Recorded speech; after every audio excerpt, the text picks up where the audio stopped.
আমাদের ক্যাম্পাসে হচ্ছে পড়াশোনা করছিল, তারপরে হচ্ছে একটা সংস্কার হয়েছিল। সংস্কার হওয়ার পর স্টুডেন্টরা মোটামুটি আলোচনা করলে মেনে নিয়েছিল, কিন্তু আজকে সকাল 11টার দিকে দেখা গেছিল যে আমাদের কর্মচারী যারা ছিল তারা প্রায় 100+ একটা মিছিল বের করছে। সেই মিছিলে আমাদের ছোট ভাই সৃষ্টি সেই যখন তাদেরকে কোশ্চেন করে তখন তার প্রতি মব জাস্টিস করা শুরু করছিল এবং তার গায়ে হাত তোলা শুরু করছে। সেই পরিপ্রেক্ষিতে আজকে আমাদের আন্দোলনের এই আন্দোলনের গতি থেকে আমরা 3টা সপ্তাহে উপনীত হয়েছি। অবিলম্বে যে কোনো বিনিময় এই পোষ্য কোটা বাতিল করতে হবে, কারণ এই কোটাকে কেন্দ্র করে এই শেখ হাসিনার স্বৈরাচারে পতন হয়েছে। তাহলে কেন এই কোটা থাকবে? 2 নম্বর শর্ত, যারা আমাদের ছোট ভাইদের গায়ে হাত দিছে ওই সকল কর্মচারীকে চিহ্নিত করে তাদেরকে অবিলম্বে যে কোনো ভাবে তাদের পদ থেকে বহিষ্কার করতে হবে এবং সামনে যদি কোনো কর্মকর্তা এই আন্দোলনে আবার নামে তাদেরকে চাকরিচ্যুত করে এবং তাদের ব্যাংকে যে টাকাটা সেটা জব্দ করতে হবে। আর 3 নম্বর শর্ত হচ্ছে, যদি আজকে আমাদের ডিসি স্যার আশা করি ডিসি স্যার আমাদের ছাত্রদের পক্ষে সবসময় থাকে, যদি না মানে তাহলে আমরা কঠোর কর্মসূচিতে যেতে বাধ্য হবো। আমরা আশা করবো আমাদের প্রশাসন অনেক ছাত্র বান্ধব এবং যৌক্তিক বান্ধব, সেহেতু আমরা স্যারের কাছে আশা রাখতে পারি যে স্যার আমাদের এই মানে যে আমাদের একটা সুস্থ আমাদের যে দাবি আছে সেগুলো মেনে নেবে এবং সবসময় ছাত্রদের পাশে থাকবে। যদি এই কর্মকর্তা এবং কর্মচারীরা যেটা আমাদের সামনে পোষ্য কোটার কি সুবিধা সেটা উপস্থাপন করতে পারে আমরা মেনে নেব। আপনাদেরকে আরো একটা জিনিস জানাতে চাই যে বাংলাদেশে 4টা প্রকৌশল বিশ্ববিদ্যালয় আছে, কোনো বিশ্ববিদ্যালয় পোষ্য কোটা নাই, তাহলে কেন জাহাঙ্গীরনগর থাকতে হবে? একটা ঢাকা শহরের মধ্যে একটা জায়গায় সেখানে কেন পোষ্য কোটা থাকতে হবে আমাদের? আমরা আজকে জাহাঙ্গীরনগর বিশ্ববিদ্যালয়ের সাধারণ শিক্ষার্থীরা অযৌক্তিক পোষ্য কোটা বাতিলের দাবিতে রেজিস্ট্রার ভবনের সামনে অবস্থান নিয়েছি।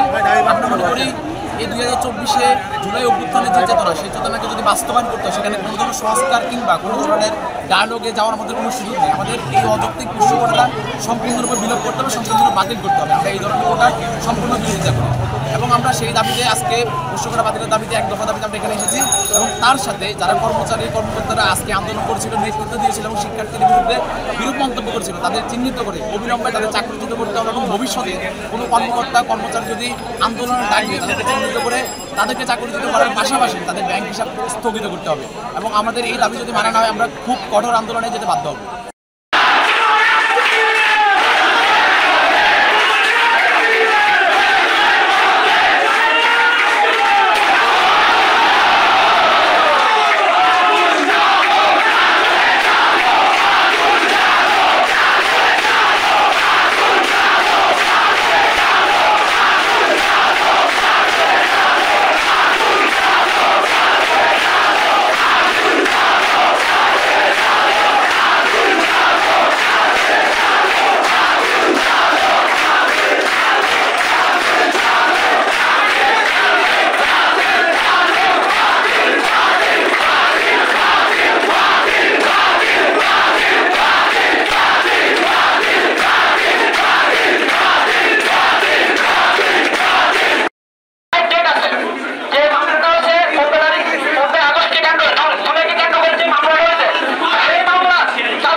আমাদের নামের প্রয়োজন নেই।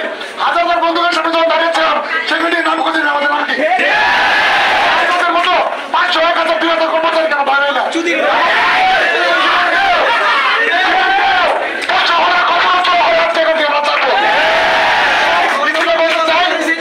সময় দিচ্ছি বিদেশ সাথে আমাদের কোনো প্রকার বাধ্যতা বলার কিছু নেই।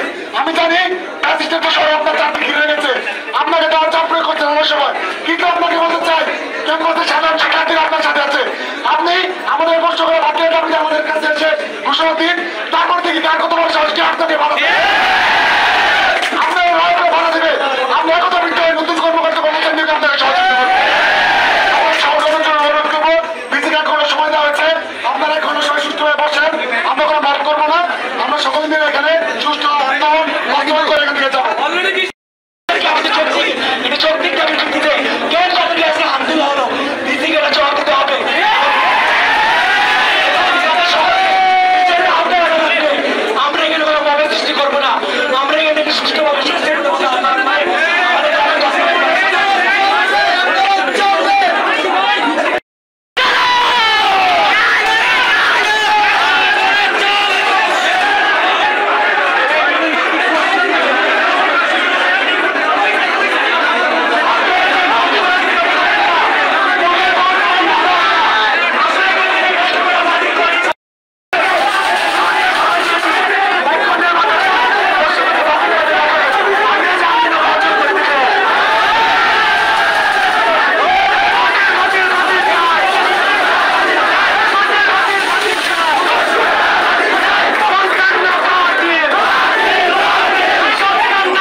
সেন্সিটিভ এসেন্সে এটা আসলে শিক্ষক অফিসার কর্মচারী সবাই সংশ্লিষ্ট আছে এই বিষয়ে। তো এই জন্য এটা আমরা ছাত্রদের কথা বিবেচনা করে গণ আন্দোলনের স্পিরিটকে ধারণ করে আমরা কিছুটা পরিবর্তন অলরেডি করেছি। তার মধ্যে হচ্ছে সংখ্যা কমে ফেলেছে, আগে তো একেবারে অনির্দিষ্ট ছিল, প্রত্যেকবার 4 জন করেছিলাম, তারপরে হচ্ছে 5 মার্ক বাড়িয়েছিলাম। তো এরপরেও ছাত্ররা যেহেতু আগ্রহে তাদের দাবি দিয়েছে সেটা আমরা আরেকটু অ্যাকোমোডেট করেছি, তাদের যা যা করে সেটা। কিন্তু সমস্যা হলো এটার জন্য আমরা একটা কমিটিও করেছি রিসাফল করার জন্য, কিন্তু এখন যদি শিক্ষকদের বিষয় আছে, কর্মচারীদের বিষয়, অফিসারদের বিষয়, তারা আবার এটার জন্য দাবি দিয়েছে। তাই এই যে সমস্যা তৈরি হয়েছে সেটা আমরা চেষ্টা করছি সব পক্ষকে কীভাবে অ্যাকোমোডেট করা যায়, স্পিরিটকে ধারণ করব, ছাত্রদের দাবির যৌক্তিক সেগুলো আমরা কনসিডার করব।